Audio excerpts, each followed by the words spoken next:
Michael Booth, the almost nearly perfect people, behind the myth of the Scandinavian Utopia.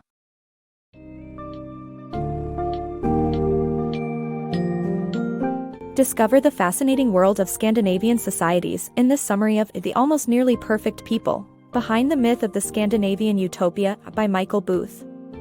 Explore how these Nordic countries enjoy exceptional wealth distribution and gender equality, while also uncovering the cultural influences that shape their reticent and unpretentious attitudes. As we delve into the captivating history of this region, we'll reveal their unique way of life, high-context cultures, and both the bright and dark sides of their societies.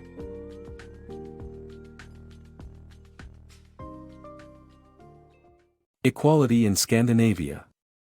Scandinavia is well known for its traditional welfare state model, which assures universal access to social services and promotes egalitarian values. The Gini coefficient, a statistical method used to measure wealth distribution, also shows that income differences in Scandinavian countries are some of the smallest in the world.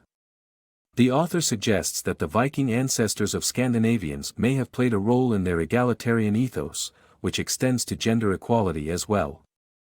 Scandinavian countries have been highly ranked for their gender equality, with Finland being the first country in Europe to grant women the right to vote. Nordic cultures, communication and attitudes. Discover why Nordic cultures have a certain reticence and how Lutheran influence shaped their cultural attitudes. Nordic cultures have a unique way of communication and attitudes. Scandinavians have a certain reticence that intensifies farther north. In Nordic cultures, one cannot just throw around words like, "I love you," unless they truly mean it. Finns are infamously untalkative, and yujo, the Finnish word for shy, is an indicator of modesty and restraint instead of negative connotations. Swedes have a special word, duktig, which means responsible competence, the ability to avoid personal ridicule and conflict. It's not uncommon for Danes to be hired as managers in Swedish companies to actually take charge and push through unpopular decisions. These cultural attitudes are likely due to the influence of the austere and modest form of Christianity called Lutheranism that took a hold in Scandinavia, resulting in Janti law. Janti law is a set of laws in Janti, a fictional town in the 1933 novel A Fugitive Crosses His Tracks, penned by Danish-Norwegian author Axel Sandemos. The laws perfectly captured the contemporary parochial Scandinavian attitudes of condemning individual success and aspiration. Although few people actually read the book, its legacy lives on. Even if they don't live by it, everyone knows Janti law. In Scandinavia, success is not celebrated, and individualism is frowned upon. It's essential to know the cultural attitudes in Nordic countries to interact with the people better. Nordic countries, unity and tension. The Nordic countries share a common culture and background, leading to less active communication. However, this homogeneity can also lead to tensions between different groups. The rise of far-right criticism of multiculturalism in Norway, Sweden, and Denmark highlights the fear of any kind of difference. Iceland's unique background. Iceland's combination of Scandinavian roots and American influence has led to a unique culture shaped by strong Viking personalities, belief in hidden people, and the pursuit of the American dream. Despite facing harsh natural and economic challenges, Iceland has shown resilience and a remarkable ability to recover. Iceland's history is not only fascinating but also helps to explain its unique culture drenched in myth and folklore. The first ever parliament, the Althing, was founded in a narrow Icelandic canyon in 930 AD, where the tectonic plates of Europe and North America slowly separated. The country's remote location meant that it was hard for religious leaders to stamp out pagan beliefs. As a result, many Icelanders hold on to their roots and value their Viking-like personalities. The country's unusual geography has also played a key role in shaping its culture. The harsh landscape that is covered with glaciers, mountains, waterfalls, and volcanoes has helped keep the population down to only tens of thousands for most of its history. According to the author, only a population with a Viking heart of steel could survive such persistently harsh conditions. Many Icelanders also believe in elves, or hidden people, with 54.4% of the population polled in 1998 holding this belief. During World War II, the United States occupied Iceland, bringing a lot of prosperity to the then poor island. The country's newfound wealth manifested when they tried to conquer international money markets in the 2000s. However, this led to over $140 billion borrowed between 2003 and 2008, creating a dangerous economic bubble. When Lehman Brothers collapsed in 2008, Iceland's bubble burst, causing massive debt. But despite these challenges, Iceland's economy has shown remarkable resilience, with the country now recovering and bouncing back with great success. Overall, Iceland's combination of Scandinavian roots and American influence has given rise to a unique, independent culture. This tiny island has faced overwhelming economic and natural challenges, but it has shown incredible resilience and a remarkable ability to recover. Norway's deep connection to its environment.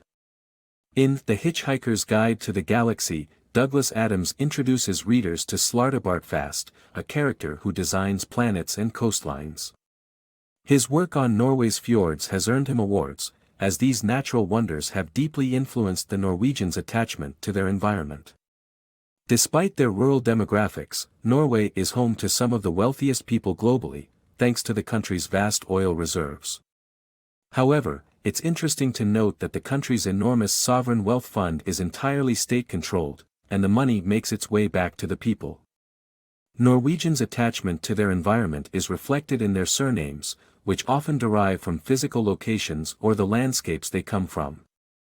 Furthermore, 2 TV programs consisting of real-time train or ferry journeys through Norway's beautiful landscapes were so successful that they were even shown on Danish TV. Finland's tumultuous history. Finland, despite having the third highest gun ownership and the highest murder rate in Western Europe, boasts the world's best schools. To understand these contradictions, one must look at Finland's tumultuous history. From being ruled by Sweden to becoming an autonomous part of the Russian Empire, to gaining independence after the 1917 Russian Revolution, Finland underwent intense political turmoil. This included a civil war that lasted 4 months and ultimately resulted in communist defeat. During World War II, Finland fiercely resisted the Soviet Union in the winter of 1939, and during the Cold War, played a diplomatic game to remain neutral. The Finnish have a unique word, sisu, describing qualities of endurance, strength and manliness that have helped them survive freezing temperatures. Despite having high levels of an enzyme known as the warrior gene, linked to violence and alcoholism, Finns are consistently ranked top in international education rankings due to universal state schooling and teacher requirements for a master's degree. Sweden's Dark Secrets. In this book, the author sheds light on Sweden's peculiar politics. The Swedish Social Democratic Party, SSDP, ruled the country almost without interruption for over 40 years and created an exhaustive welfare state known as Folkemmet. Sweden remained neutral during World War II but sold large amounts of iron to Nazi Germany and prospered from it. The SSDP also ran a eugenics program that aimed to create a stronger and healthier Nordic race. Sweden may seem to have it all, but it also has dark secrets. How Denmark became the happiest nation on earth. Denmark is known for having the happiest citizens in the world, but it turns out that their public infrastructure and welfare state only rank average at best. Surprisingly, the key to their happiness lies in social cohesion. Despite being a small country with a shrinking border, the Danish people have come together and are extremely sociable with a culture that values togetherness and equality. This can be seen in the much-publicized concept of hygge, which defines the mood of most Danish social gatherings. The Danes' genuine sense of community and culture is what makes them some of the happiest people on earth.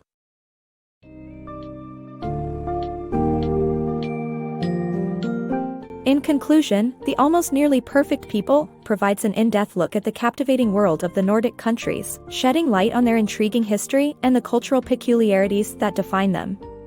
While they undeniably enjoy strong equality in wealth and gender, their reticent and reserved natures also stand out as a defining feature.